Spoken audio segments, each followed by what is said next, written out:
નવરાત્રિનું પર્વ આજથી શરૂ થયેલું છે અને કહેવામાં આવ્યું છે કે ઉત્સવ પ્રિયા માનવા, કે આપણને આવા ઉત્સવો ગમે છે કારણ કે એમાંથી આપણા સંસ્કાર વધે છે, આપણા જીવનમાં ભક્તિભાવ વધે છે, ધર્મ ભાવના વધે છે અને સંસ્કારની પ્રાપ્તિ પણ થાય છે. ઉત્સવો એટલે આ નવરાત્રિનો ઉત્સવ એટલે માતાજીના પર્વ આપણે ગણીએ છીએ.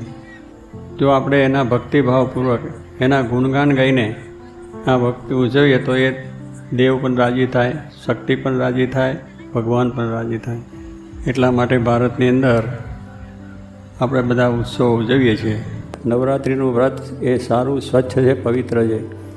કારણ કે એવા ઉત્સવો બધા આપણા જન્માષ્ટમી, રામનવમી, આપણા બધા જે ઉત્સવો છે, બેસતા વરસ છે, બધા ઘણા ઉત્સવો આપણે ઉજવીએ છીએ, દસરા છે, એ બધા ઉત્સવો પવિત્ર છે.